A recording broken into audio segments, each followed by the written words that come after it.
학생들의 과잉 경쟁과 부담을 줄이기 위해서는 수능 전과목 절대평가가 필요하다. 뭐 이런 입장을 좀 들었는데요.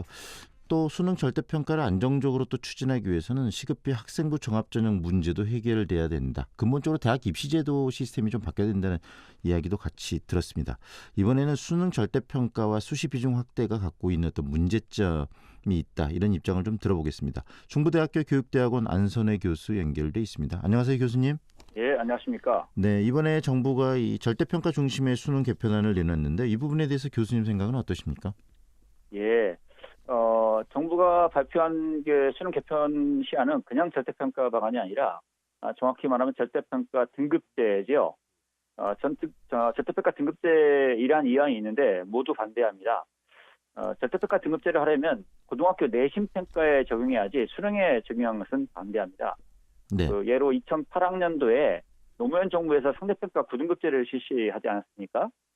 예, 그때 내신 수능 논술 부담 증가라고 하는 종묘의 트라이앵글 문제를 가져왔습니다. 이 문제가 더 커질 것으로 예상이 됩니다. 네.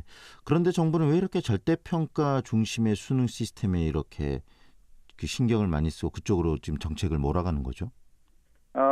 전교조나 사교육 걱정업 대상이나 이런 단체들하고 진보 교육감들 이들이 요구를 하고 있기 때문인데요. 네. 어떤 착각을 하고 있냐면 수능을 줄이고 내신 평가 비중을 확대해야만 사교육비가 줄고 공교육이 정상화되고 있다고 보고 있는 겁니다. 그런데 네.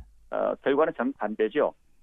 네. 왜 결과가 정반대냐면 일단 가장 큰 문제는 수능 변별력을 줄여서 정시 수능 전형이 무력화될 수 있지 않겠습니까? 네. 그럼 수능 전형이 약화되면 가장 공정한 수능 자체가 약화되는 것이기 때문에 네. 일단 공정성도 무너진다고 봐야 되고요. 네. 그다음에 이제 결국 대학은 내신 반영률을 높일 거 아니겠습니까? 네. 뭐 면접과 대학별 논술 반영률을 높일 수도 있습니다. 네. 그러면 고등학교에서 내신 경쟁은 더 심화될 수밖에 없고 네. 사교육비는 더 증가될 수밖에 없습니다. 실제로 이번 대책을 통해서 수학이나 국어, 네. 그다음에 통합사회, 통합과학의 사교육이 더 확대될 거라고 하는 것은 대부분 다 인정하고 있지 않습니까? 네. 뭐 사교육이 감소한다는 것은 어불성설이고요.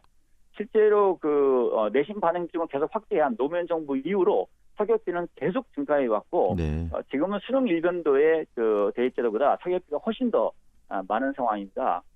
네. 게다가 이제 고교 교육 정상화도 더 어려워집니다.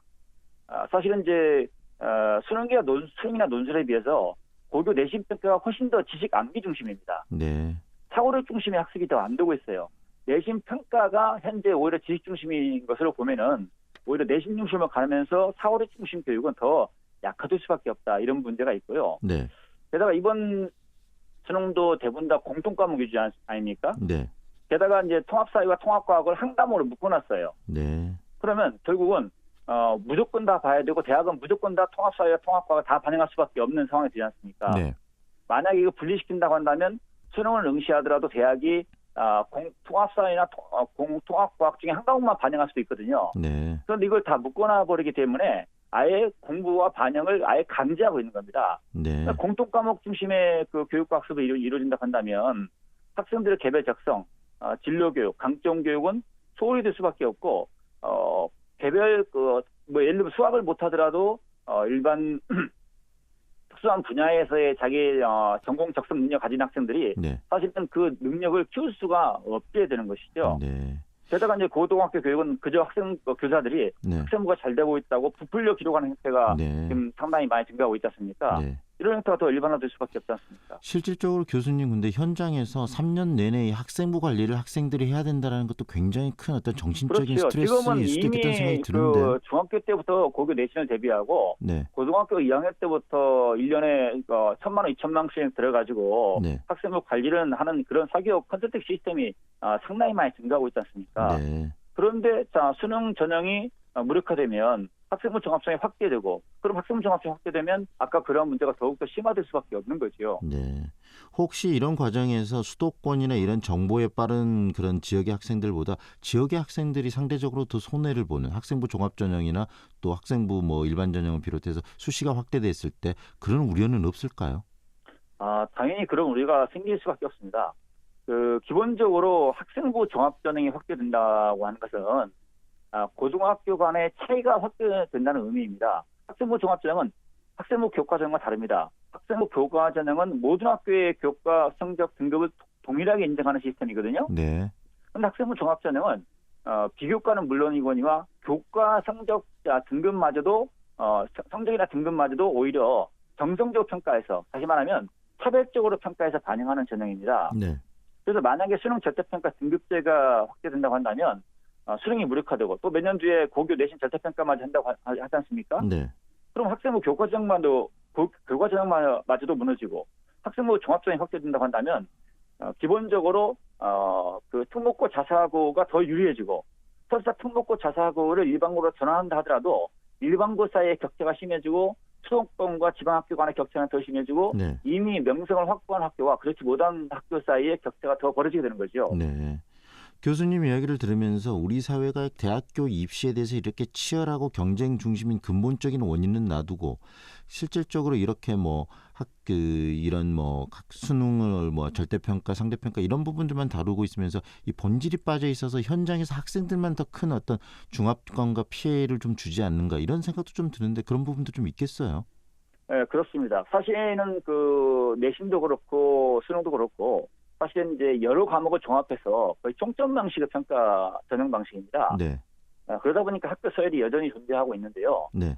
사실은 이걸 더욱더 그 진로 맞춤 중심으로 바꿔내야 됩니다. 국영수도 전부 다 필수화할 필요가 없지 않습니까? 네. 지금 수학도 선택과목으로 반영할 수 있는 것이고요. 네. 영어도 선택과목으로 반영할 수 있는 것입니다. 네. 그래서 진로 맞춤 교육과 진로 맞춤 대입 전형이 확대돼야 되는 것이고요.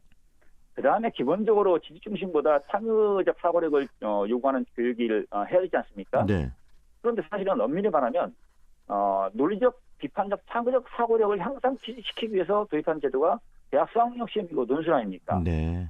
그런데 대학별 논술은 고등학교에서 아예 대비를 아예 포기하고 있고 네. 심지어 대학 수능 시험도 대비가 지금 미흡한 상태에 있습니다. 네. 또 수능 대비를 하더라도 EBS 교재 지문에서 그대로 문제를 내면서 네. 수능을 오히려 그 사고력 중심이 아니라 지식 중심의 평가로 타락시켜 버렸지 않습니까? 네. 그래서 사실은 종합적으로 개정돼야 되는 것이 맞습니다. 하지만 개정은 돼야 되지만 방향 자체가 수능의 어떤 비중을 축소시키는 게 아니라 공정성 있는 수능을 더 확대시키고 그 수능의 어떤 시험 그 출제 경향이나 이런 부분들 창의력 중심으로 바꿔야 된다는 말씀이신 거죠? 그렇습니다. 네. 기본적으로 이제 그 대학 수학력 시험 중심에 이런 그 정시 평가가 저는 기본적으로 50% 이상이 돼야만 네. 공정한 전형이 가능하다 보고요. 네. 기본적으로 그 학생부로 하든 그 수능으로 하든 모집 단위, 즉 진로별로 과목 반영을 달리해야 됩니다. 네. 그런데 현재의 그 수능 개편안은 오히려 이제 국어, 영어, 수학, 한국사, 그 다음에 통합사회, 통합과학을 한 과목 묶어서 네. 응시와 반영을 강제하고 있지 않습니까? 네. 그러면 결국 회계라 교육, 통합교육을 하면서 회계라 교육이 사실상 강화되는 문제가 발생하는 네. 거죠. 개별적인 어떤 그 진로 교육이 더 어려워지는 문제가 있고요. 그 다음에 기본적으로 학생부 중심자로 돌아간다면 고교육이 정상화된다고 하는데 현재 학부모들이 다 알고 있습니다. 학교 내신 평가가 사실상 지식 중심의 평가고 네. 논술형 평가라고 하는 것도 사실은 지식을 외워서 적어주는 이런 평가에 불과하거든요. 네. 그래서 사실은 오히려 사고력 중심 교육에서 우리 교육이 거꾸로 갈 수 있는 가능성이 더 있다는 겁니다.